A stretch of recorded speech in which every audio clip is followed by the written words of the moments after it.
You're listening to stories on the Boogeyman channel. Here you'll hear scary tales before bedtime. If you enjoy them, please give me a like and leave a comment. Thank you for listening. I'd been after that damn thrush for a week. I saw it once skimming along near the canal. It was a nervous thing with a chest like it had been sprinkled with pepper. It was nothing flashy, but that glimpse left me wanting more. I think it was the fact it wasn't meant to be here. It was definitely off course. It probably caught the wrong gust somewhere south and ended up where it shouldn't have. I hadn't seen one in this area before, not in all the years I've been coming out here birdwatching. So, I kept coming back. Every morning, I put boots on before the town woke up, shoved my scope in my bag, as well as some snacks and a thermos of tea, and followed the same muddy tracks through the trees. There's a battered old notice board nailed up near the canal shelter, faded from years of sun and frost. I never meant to make a habit of checking it, but lately, I couldn't help myself. It used to be the usual mess of dog walker ads, but now it was littered with missing persons posters. I often glanced at it on the way in, but on Monday, I spotted Gareth with his uniform jacket half buttoned up and radio clipped to his shoulder, leaning over it with a staple gun. "Alright, you old sod," Gareth said, glancing sideways without turning fully around. "Morning to you too," I said, grinning. He snorted. "Back again? You trying to court that bird or marry it? If it starts flirting back, I'll let you know." I stepped up beside him. "Who have we got today?" He tapped the edge of the top sheet. It was a woman in the mid-20s. The printout looked like it had been taken off Facebook. Below her was a boy about 8 or 9 from the look of him. "Both this week," Gareth said. "It's been building real slow. One here, one there. Woman and little lads always look similar, but they're never related. We're meant to keep it on the hush, but come on. It feels like someone's picking them out on purpose." He rubbed to the back of his neck. "Problem is, there's sod all to go off on." I didn't know what to say to that. Instead, I gave a quiet hum and watched him press the paper flat with the side of his hand. "I see. You got a busy morning." "A few more of these to stick up around town, then back to the station to pretend I know what I'm doing for hours. Maybe sneak a cuppa if the phone stops ringing long enough." "Living the dream," I said. Gareth huffed and laughed through his nose and stepped back. He squinted at the board, making sure it all lined up, then gave me a serious look. "If you see anything strange out there, you let me know." "Just me, but you already knew I was a bit off." He gave a dry laugh, then moved on. I watched them go, then turned back to the trees. The woods out here go on longer than most people reckon. From the main trail, it all looks neat and groomed, with a couple of picnic benches and the odd wooden sign pointing out butterflies or fungus. But you only have to take a few steps off the path, and it all folds in on itself. It all becomes a slow, thick mess of hawthorn, alder and nettles you can't avoid. Where I'd seen the thrush last was off to the left, well past the cut of the canal, and into the sort of tangle that'd make most people turn around. But I'd grown up out here. When I was little, these woods were my patch, way before mobile phones and the estate got bigger. I used to spend hours getting lost on purpose. Me and a couple of mates built a half-rotten den out there once, proper deep where the brambles got thick. We nicked a couple of planks from a skip and a bit of tarp we weren't meant to have. Back then, it felt like a bloody fortress. I don't go in as far these days, but that thrush wasn't going to hang about on the edge trail, not after a week of me stomping through. If I wanted another look, I'd have to push deeper. It was just past noon when I tucked myself low between a couple of twisted hazels and a rotted out log that must have been down for years. Bracken came up to my knees in spots, a nasty invasive plant that looked like it was slowly infecting the entire woodlands. Then, I heard a clink, like metal on metal. It wasn't loud, but it cut clean through the trees, and I started to ponder what it could be. Maybe someone fly-tipped out here, though it'd take some effort. Though I wouldn't put it past a few of the scruffs that live near my end of town. Either way, you don't usually hear that sort of thing that deep in. I stayed crouched and listened. It kept coming. Clink, clink. Sometimes on its own, sometimes in twos or three. Each one seemed to come from a different spot. First to my right, then behind me, then dead ahead. It gave me a jolt, scared me enough to stiffen me up a bit. I stayed where I was, listening hard. Then, it came again. Clink. I slowly lifted myself just enough to see over the log. It took me a second to find it, but there, perched on a low stump, was a missile thrush. I watched as it tilted its head and opened its beak to make that same metal clink perfect and crisp. It threw me a bit. Sure, missile thrushes will copy the odd sound, but they're not known for it like some others. And even if they were, why that noise? Out here in the thick of the woods, there's nothing metal for miles. It must have landed nearby, heard it enough to copy it back like that. It shifted once more, then took off. Its wings caught the light as it darted between branches and dipped through a narrow line of alder. I followed, carefully. The ground here was knotted with roots and soft underfoot, spongy in some places where the moss was thickest. I kept low, stepping where the ferns bent smoothly, moving around the trees. Brambles caught in my jacket. Occasionally, I'd lose sight of the thing, but hear it again. Clink, clink. Always just ahead. I couldn't help but admire it, even with everything else going on. It moved with that sharp, nervous grace missile thrushes have. The patterning across its chest looked darker in the shade, almost oily, and its eyes flickered back at me now and then, like it knew I was behind it. I'd watched birds my whole life, but something about this one held me. It veered left again, then dropped out of sight. I pressed forward, pushing through a wall of damp brush. And there it was, sat atop a rusted metal roof, wings tucked in, head turning slowly. The building looked more like an old shed. It was narrow, sunken slightly into the slope, edges softened with age and dirt. Tarps had been thrown over the top and weighed down with camo netting, but they started to rot and curl back. The thing looked forgotten, as if it hadn't seen proper use in years. The door at the front was heavy-duty, bolted shut. A padlock hung from the frame, rust crusted deep into the mechanism. Then I heard it again. Clink. But the bird didn't move. It stayed still on the roof, feathers flat, eyes fixed somewhere behind me. The sound hadn't come from it this time. Clink, clink, clink. This time more sporadic. I edged closer, careful not to snap any branches underfoot. A smell, something like bleach, hung in the air.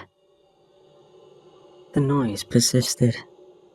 I circled around to the far side, where one of the lower panels had warped out of the frame. A gap, maybe a foot wide. I dropped to my knees, brushed the bracken aside, and pushed myself through. Inside, it was hotter than I expected.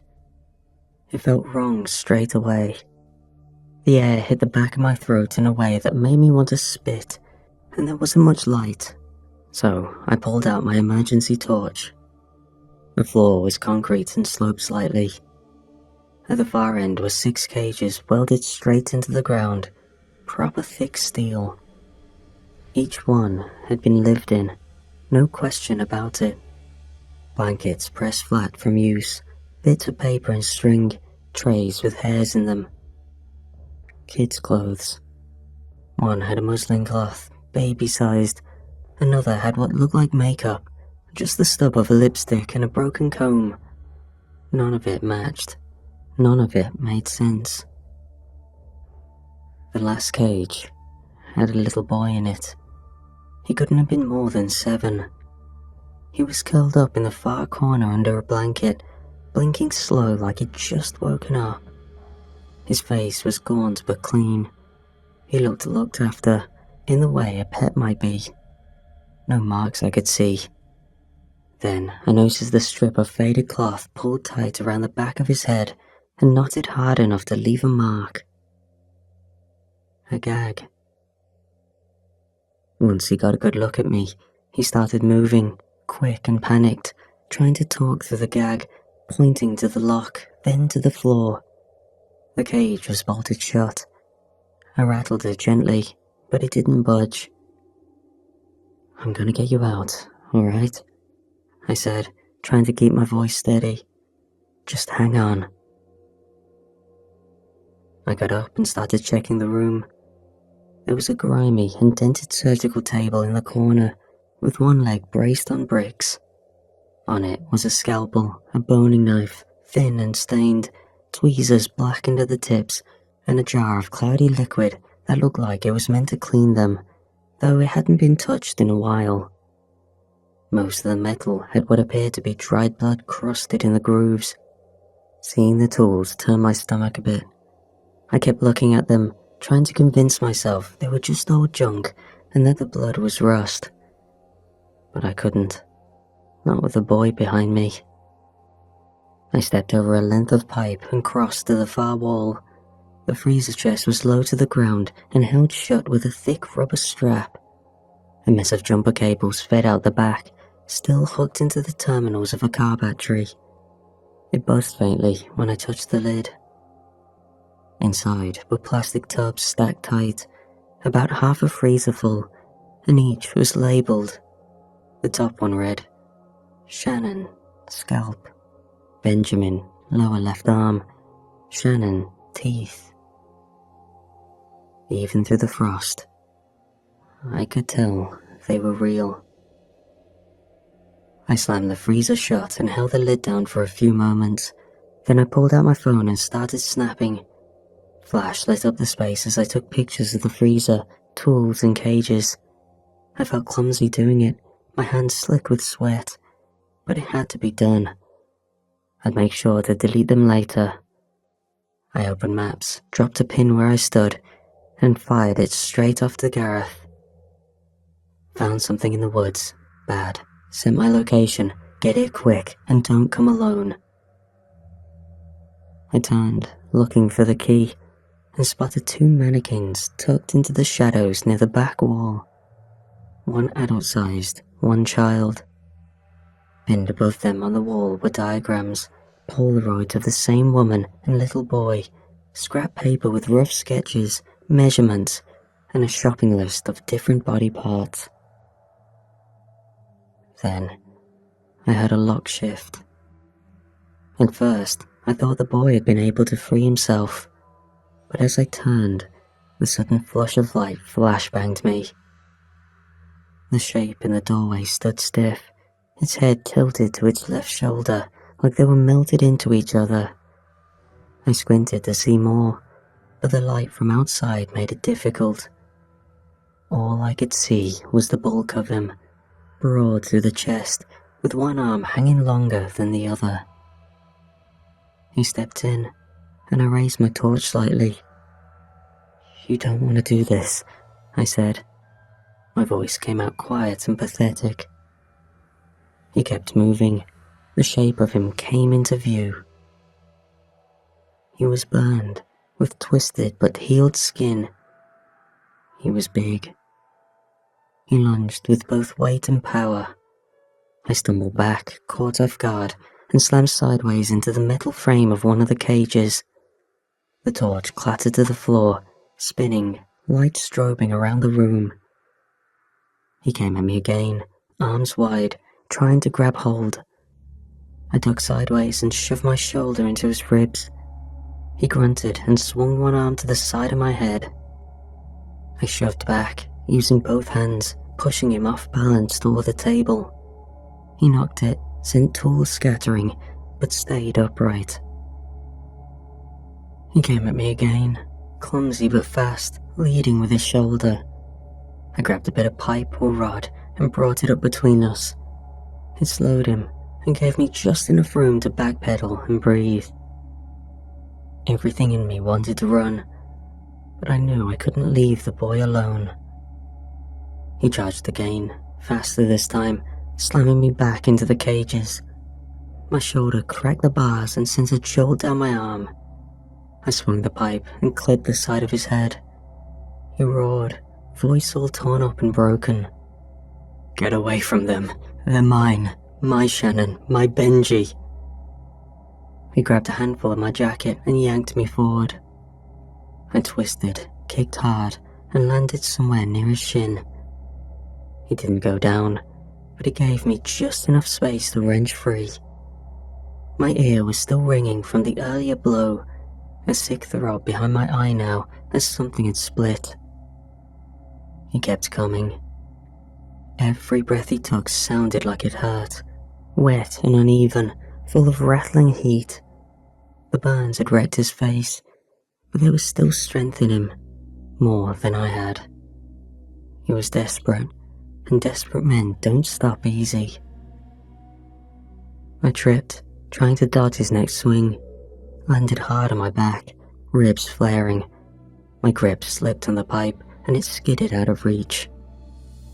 He loomed above, mouth working like he was trying to say more, but all that came out was a dry, bubbling rasp. His boot pressed into my leg, pinning me. I tried to twist, to roll clear, but his weight kept me pinned.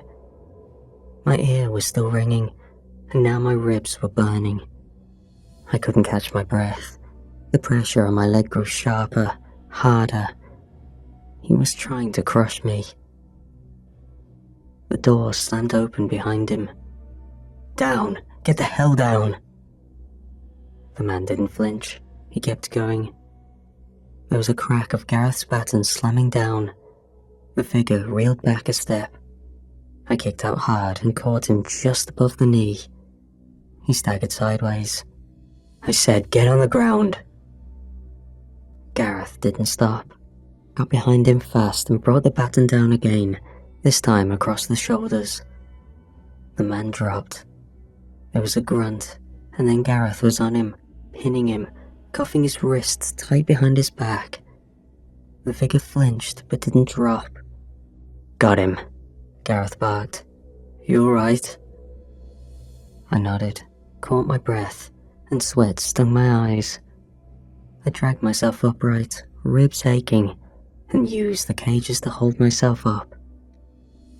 "We need bolt cutters," I said, voice hoarse. "Now." Backup arrived quickly. They helped pin him properly and hauled him out, kicking and spluttering like an animal, while another stayed behind to free the boy. Gareth helped me walk back through the trees, mostly acting as a support over the rough terrain. Paramedics were waiting near the path. They took me in, sat me down, gave me something for the pain, then carted me off to A&E to check for concussion and whatever else I'd rattled loose. I gave 2 full statements that day, then another 2 later in the week. I had to repeat some of it more times than I felt like. A few days later, Gareth swung by my place with a flask and some imported cigars. We sat in the garden out back, just like we used to when we were younger. Eventually, he said, "Ugly bugger, wasn't he?" "Yeah," I muttered. Gareth nodded, staring into his flask. Didn't even know he was still around. Thought he'd left years back. He used to live on the fringe near the old paper mill. His wife and kid died in a house fire. Poor buggers didn't make it out. He did. "He always that big?" I asked. Gareth huffed. "Yeah, he's a big lad. Worked in salvage, I think. Used to see him down by the skip bins, hauling stuff no one else would touch. After the fire, something just snapped. We thought he moved off." I took a sip of my drink. In that shed, those women and boys, he was storing certain parts. "Yeah," Gareth muttered. "He wasn't just storing them. He was trying to put them back together, bit by bit."